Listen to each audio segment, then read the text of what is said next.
So, Islamic scholars love to talk all about how Allah can't enter into His creation, so He could never become incarnate in the form of Jesus. And the Christians are foolish for thinking Allah would ever enter His creation because He's way too good for that.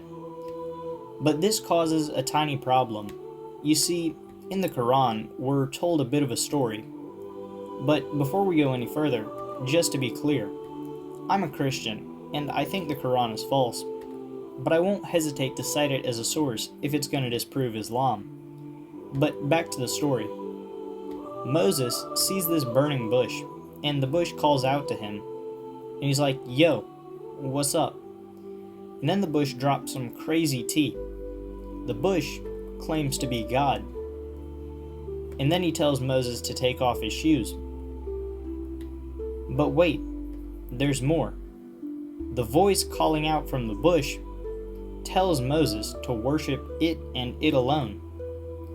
So let me ask a question to the Islamic scholars. Who was the voice in the bush? Bro, that's so easy. The voice said that it was Allah, so it's obviously Allah. But hold on. According to Islam, Allah can't enter into His creation. And Allah appearing to Moses in the form of a voice and a burning bush sounds an awful lot like Allah entered into His creation. Actually it was just an angel. No, it wasn't. In Quran 2012, the voice very clearly claims to be Allah. And in case that wasn't clear enough, in Quran 2014, the voice commands Moses to worship it. Thus, we have another Islamic dilemma.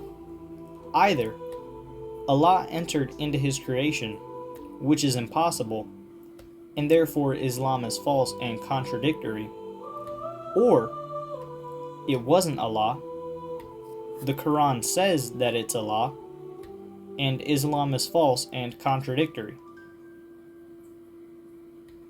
And by the way, if you want to learn the real story about Moses and the burning bush, then leave a comment in my comment section and I might do a video on it. Or don't let me know. And, just read it yourself, because you could always do that.